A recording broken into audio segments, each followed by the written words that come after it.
Cameroon with me, FON QUINTA. Begin the news in the Northwest region where the senior divisional officer for Dunga Mantun Division, Simon Kwitido, has banned on all unauthorized public meetings and manifestations in his area of command. The ban is contained in a prefectorial order signed this 28th day of September 2021. In the same light, the senior divisional officer for Mezam Division, Simon Emimo, and Gakutunja Division, Henderson Quintang, have equally banned all unauthorized public meetings and manifestations in their areas of command. And to something else, circulation has been restored on the Ebolova Akum 2 road after residents of the locality blocked the roads for several hours demanding the provision of basic amenities. According to them, the roads are impassable, yet so many gendarmes and police posts are stationed there. Student journalist on internship Tamo Manuela tells us more. The Ebolowa 2 road, precisely Pondum Villa, has finally been opened after it was locked yesterday, September 27, 2021, by an angry population, stopping circulation for several hours. The angry population requested a third road coupled with electricity supply in the locality. They laid complaints on the high transportation fare provoked by the deplorable and impassable road, especially during the rainy season, presence of many control posts, and uncountable police agents on the road. The angry population finally liberated the road after administrative authorities of the locality ordered the road to be reopened. The residents of this area promised to resurface if nothing is done to remedy the situation by the administrative authorities concerned. Now, employees of the National Civil Engineering Equipment Pool, Marjani Yawundi, have protested against non-payment of salaries for over 13 months. They carried placards yesterday, September 27, demanding officials look into their plight as life has become very difficult for them. Details right ahead.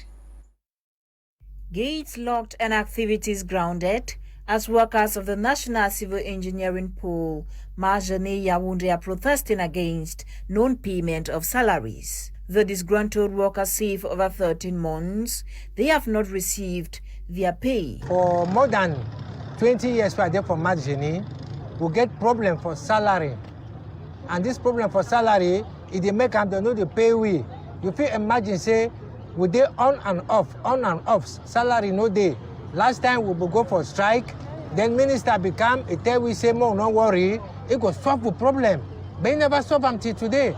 According to these workers, non-payment of their salaries have made life extremely difficult for them as they are unable to cope with daily challenges. Now we begin then this, they for us, they not to go school. We get sick people, they will never pay us. But the one will do how? We better not be stopped. We talk and make president Pobia make a year. Sometimes if he can't help we, even that minister, he says that minister for public work, if he come back now, he can't help we. Follow your promise, we begin we say he go pay we, but he don't want pay we. Today we don't decide for lockdown there for Marjani. Public Works Minister Emmanuel Ganon Jumesi, who visited the site yesterday, September 27, promised to look into the plight of the workers, though they, however, say the minister's promise is yet to be fulfilled, thus calling on the head of state to look into their situation. We're in confusion. We don't confusion. We want make President Pobia may come talk, may solve the problem. Because if we don't solve the problem, we don't know how we go do. Minister don't come promise we, but nothing know the worker. So now we call our head of state, make our help we. While waiting for officials to reconsider their worries, the workers hold the gates will remain closed and activities grounded until further notice. Now, the Northwest Disarmament, Demobilization and Reintegration Center has a new coordinator, Cum Henry Echo, taken over from Gapsa 62s as the second coordinator of the center with over 120 ex-fighters. Charles Kibwa completes the story from Bamenda. The Northwest Disarmament, Demobilization and Reintegration Center (DDR) Bamenda has a new coordinator, whom Henry Echu, appointed September 10th through a presidential decree, takes over from Gapsa Sixtus as the second coordinator of the Northwest DDR Center. Whom Henry Echu, a professor de lycée, politician, a farmer and manager of people, hailed from Befang, Menchum Valley, Menchum Division of the Northwest. Before his appointment, had served as a financial agent of the DDR Bamenda. He takes over office marked by the outbreak of the COVID-19 in the Bamenda DDR Center, with some 18 cases positive and receiving medical care, said. DDR Center in Bamenda is within the ranges of managing the situation. We have also preached a lot on the measures that the children need to take because of this pandemic. And in the days ahead, I already informed the staff. All the staff will be tested and vaccinated. Reacting on the recent killing Sunday, September 26th, of two ex-fighters from the DDR Center Bamenda, with others sustaining gunshot wounds, debunked social media report as distortion, said. The other one, who had 9 bullets in his body, died this morning. So I have 2 corpses in the mortuary. The third one had a wound on the leg. He's back to the center. So that is the situation. I want to send this message to all other people who want to listen, that it is not in the interest of whosoever to think that you can want to paint a dark or dirty picture of the DDR because it is somebody, this person is there or that person is there. The DDR Center Bamenda, since its creation December 2018, the center today hosts over 120 ex-fighters. Today, the new coordinator, with the vision to change the public image of the DDR Northwest and living standard of the ex-combatants, the Northwest coordinator, whom Henry Echu fought, appealed to the people of the Northwest and Cameroon to understand the DDR is a peace-building mechanism the head of state has put in place and needs all on board and to be part. Now, inhabitants of Kumba Southwest region of Cameroon received with shock the sudden news of the death of former government delegate to the Kumba City Council, Ngogele Victor. He died yesterday, September 27, at his Alaska Street residence in Boya Road, Kumba. Thankful Sudan reached through his stewardship at the Kumba City Council. His report. This is Ngogele Victor, government delegate to the Kumba City Council, heavily guarded by security officers at the Kumba Commercial Avenue, inspecting whether traders complied with his decision to seize shops of those who respected the imposed lockdown by separatists. Yeah, it's a decision that I just took because I think it is too much now that our local economy that depends on the market is really down. And because of that, we were bound to take these measures to ensure that life comes back to the market of Kumba. Reacting to this, the government delegate stated that some traders have already betrayed them by paying 15,000 francs CFA without the knowledge of others. Amongst you here, people are paid. So when those who are paid, they are there quiet and then pushing you people. Then you come and stand in front of me and then you say that you will not pay. How do you judge yourself? After close to 30 minutes, the dialogue between the traders and the government delegate failed, and traders moved back on the street in anger, stating that they cannot pay such an amount.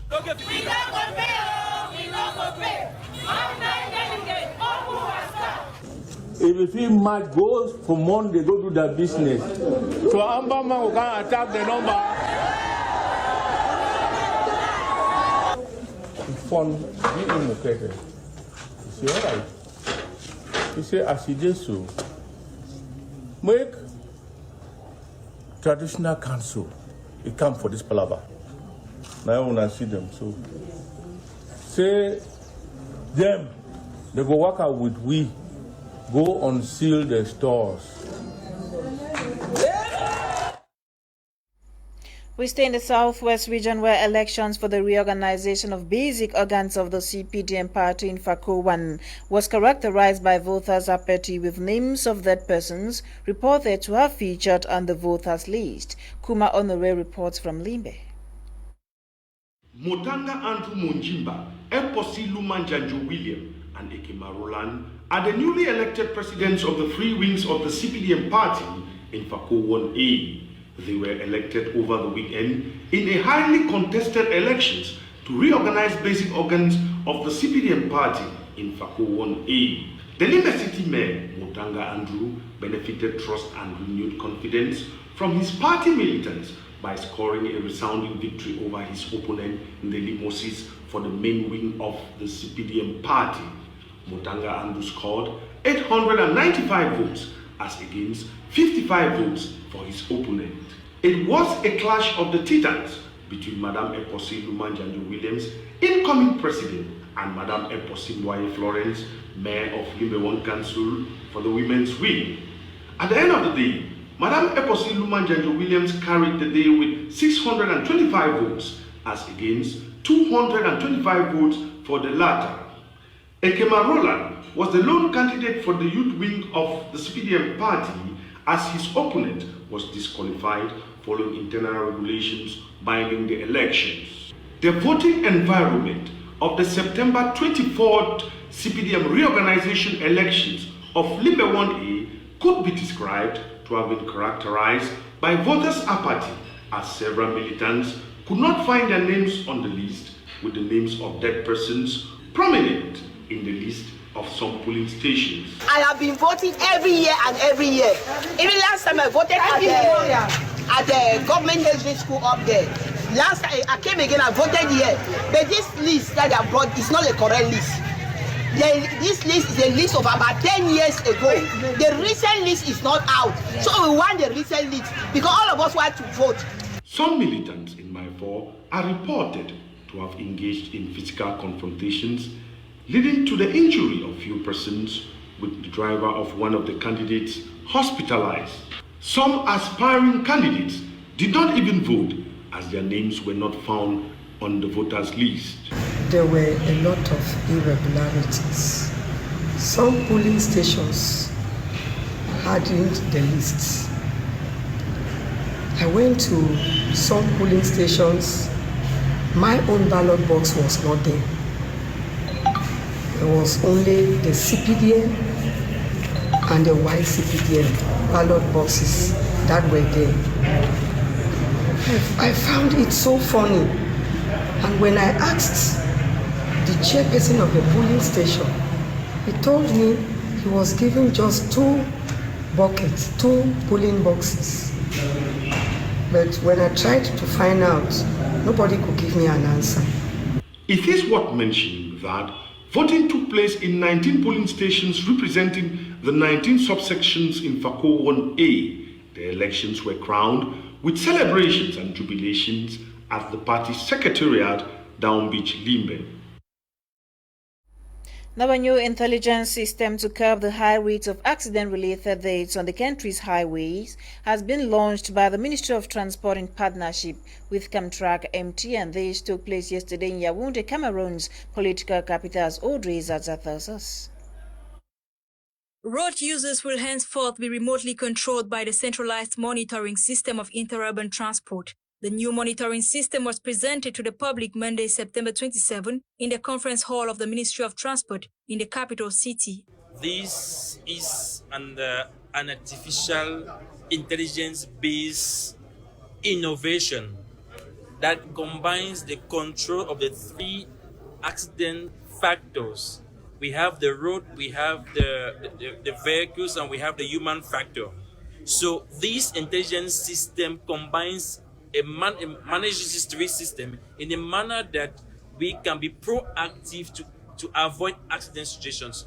The intelligent surveillance system will enable the Ministry of Transport to scrutinize the behavior of drivers on roads. For instance, this system enables us to check if the drivers are tired, if they are practicing dangerous activities, if the system enables us to control the speed in which the vehicles are applying our highways, because the first cause of accidents on our highways is excessive speed, the funny attitudes of drivers, dangerous attitudes of drivers. The system enables us to control intelligently what the drivers are doing, enable us to see the interior of the vehicles, and enable us to control the environment under which these vehicles are flying. It reduces automatically the speed at which a vehicle is flying. If the vehicle is driving excessive speed, the system is able to address the speeding system and reduce the speed. If the driver is distracted, if he uses the cell phone while driving, the driver is tired, if the vehicle poor technical state, this system indicates and put to an end the offense or the dangerous attitude or the accident-prone attitude that can cause accidents on our highways. To this effect, surveillance cameras were installed on 100 interurban transport buses belonging to various travel agencies serving the Yaoundé-Douala, Douala-Bafoussam, and Bafoussam-Yaoundé road axis for the pilot phase in order to evaluate the effectiveness of the system. Tested for the first time in Central Africa, the system is a result of a partnership between the Ministry of Transport and Camtrack MTN, which was designed on the basis of reports having previously identified the main causes of road accidents on Cameroon roads, which amongst others are free speeding, drunk driving, overloading. This thus comes to put an end to the dangerous behavior of drivers and passengers on roads and significantly reduce the risk of road accidents in the country.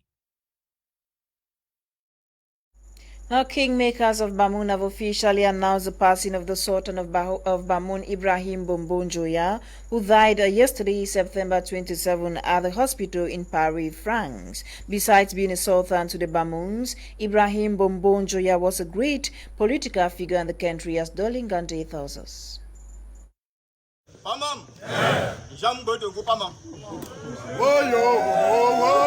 This is the official announcement of the passing away of the Sultan of the Bamouns, His Majesty Ibrahim Bombon-Joya, who died in France at age 84. Early Monday, September 27, 2021, reports confirmed the demise of the 84-year-old Sultan at a hospital in Paris, France, where he had been on intensive care unit for the past weeks. But as tradition holds for the Bamouns, it was only after this official announcement that the silence broke out into mourning.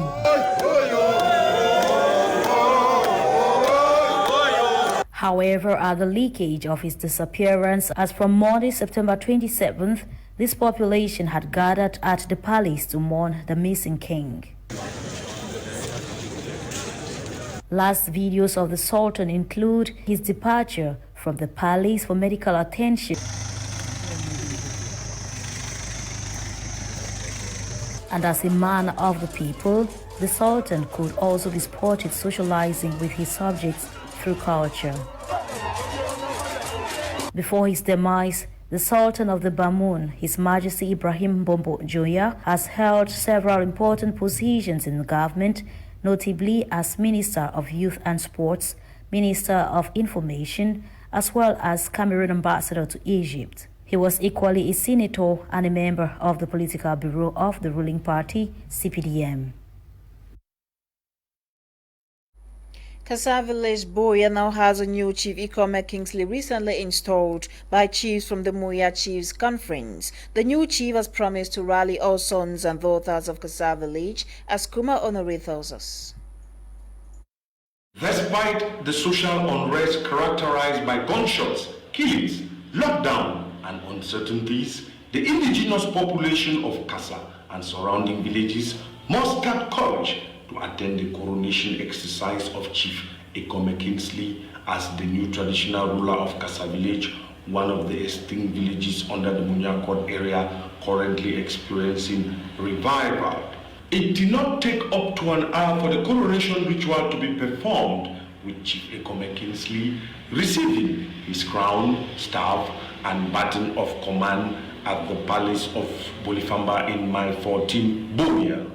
Mile 14 Bolifamba is noted as one of those villages in Fako Division with high level of insurgency, which led to the killing of the late chief of Olifamba village by unidentified armed men. Despite heavy downpour, traditional rulers from Munya Court area, headed by the president of the Munya Chiefs Conference, braved the odds to perform the enthronement ritual of one of theirs, taking over the ancestral stool of his forefathers. We need all the villagers, the Kasa people, who fled away when the Germans came to come back to the village. And we need schools, we need lights, we need water and everything. That's what we need to develop our village. So we need the government to support, to give us school, hospital, and the most essential that we need in that village. So we want to come back. So I'm calling and begging for all the Kasa people who have left the village to come back. We are there. Addressing the population, the chairman of the village traditional council, Lyonga Lanji Mwaye, thanked the indigenous population for braving the odds of the social unrest, lockdown, and their busy schedule to have answered present to this epoch-making event. He thanked all those good Samaritans who held their hands through the painstaking escapade and adventurous journey back to their fatherland. He called on villagers to celebrate their new chief with a jubilee spirit, as the future is pregnant with many good surprises. You know how busy you are, and coupled with the social unrest, to still make it so is a special treat and real compliment to us. I feel elated and delighted to extend fraternal and euphonic greetings to you present at this very important and unprecedented occasion of the coronation of Chief Ikome Kingsley of Kasa Village. History and survey tells us that the Kasa indigenous people had one common ancestor called Engumba, who among several children was survived by Moli. Moli later got married to Malaya.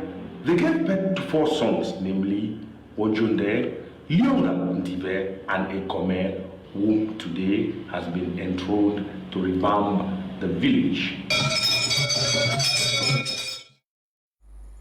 News on the African continent. Nora Kakabi visited some countries, selected striking headlines, and put together the following report.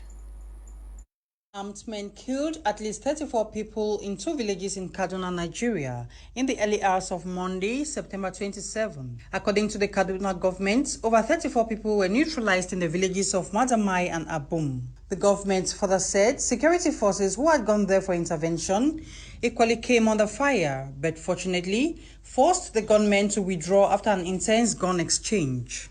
Many residents have fled their homes in search of security, and reports say so far 2 suspects have been arrested in connection with the attacks. Some locals say it is not the first time that the men have attacked Madamai. And a brief stop in South Africa takes us to the story of Nomia Rosemary Ndlovu, who is accused of murdering 5 relatives and a boyfriend to cash in on insurance claims. Reports say between 2012 and 2017, Ndlovu's cousin, sister, boyfriend, niece and nephew and another relative were found dead.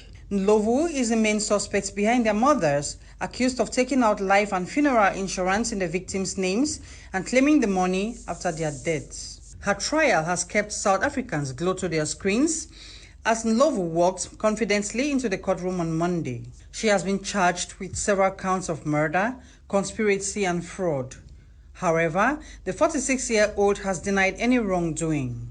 Meanwhile, in Senegal, crowds of worshippers have converged on Senegal's holy city of Touba as part of the annual celebration of the Murid Brotherhood. The Grand Magal pilgrimage is one of the most significant in the country. Gatherings were cancelled last year due to the pandemic, but this time the authorities believe they can take a more relaxed approach. The president of the Culture and Communications Commission of Grand Magal, Sheikh Abdul Ahad, believes that vaccination is the key.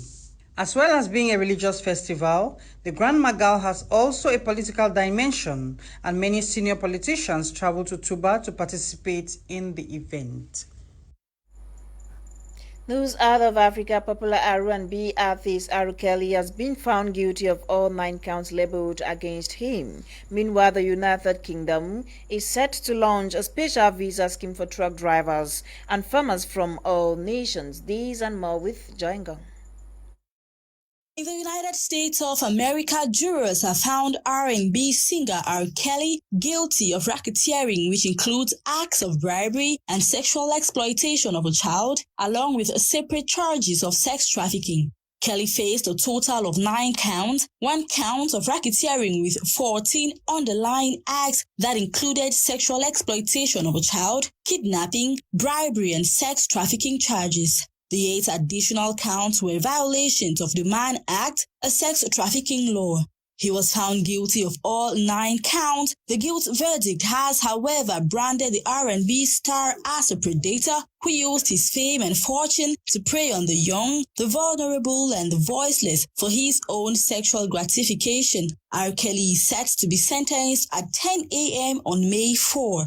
At 54 years, he faces from 10 years to life imprisonment. Over in the United Kingdom, following the Brexit fuel scarcity, the UK has launched a special visa scheme for immigrant lorry drivers, farmers, and poultry workers. The UK Transport Secretary Grant Shapps says the scheme would increase the effect of the global COVID-19 pandemic on the country's haulage and food industry. The UK is currently suffering a severe shortage of lorry and fuel tank drivers, disrupting fuel and goods deliveries. Lengthy queues were spotted in some petrol stations on Sunday morning in London, while others put up signposts saying they had no fuel. The UK. And to sports, days after Samuel Eto'o announced his candidature for president of FECAFOOT, the former captain of the Indomitable Lions has denounced the electoral process. This is contained in a 4-page document addressed to the Ministry of Sports and Physical Education. Student journalist and internship Mzile Emmanuel read through the document and now reports. This comes in a day before football legend Samuel Eto'o sent his candidacy at presidential election of Cameroon's Football Federation. Eto'o, in a document of 4 pages at the General Secretariat of FIFA, directed by Fatma Samura, in this document signed by Eto'o, the former captain of the Indomitable Lions, denouncing the irregularities of electoral process of FECAFOOT. Hence, some elements in these documents enumerate the bad governance of FECAFOOT. One major thing found in this document states the text violation of FECAFOOT and the Indomitable Lions. Also, the document talks about fraud in the list of clubs to participate in the departmental championship. The document also speaks of the activities done in the Cameroon Football Federation, which do not apply to social and football ethics. The 3-time African Ballon d'Or also clarified FIFA on the decision that took on January 5, 2009 was not respected by FECAFOOT. Hence, putting the highest goal scorer of the national team joined the fight of Abdurrahman Baba Amadou. In other documents, Samuel Eto'o continues denouncing the electoral process of FECAFOOT, but this time he addresses the Ministry of Sports and Civic Education. Former Barcelona player sends a message to MINSEP asking them to do their responsibilities in the FECAFOOT electoral process. Continues complaining about the fact that it is not in the regulations of FIFA to have an interim executive seated during an election and also having aims of participating in the elections. Samuel Eto'o also expresses his dissatisfaction on the September 7, 2021 decision of CCA, which was done by the interim Tinga, a situation, he says, hinders a smooth electoral process in the Cameroon Football Federation. Mzile Emmanuel's report concludes today's edition of Prime News on My Media, Prime Television. My name is FON QUINTA. Prime comes up just after the news with Kumlena. Stay with us. Good night.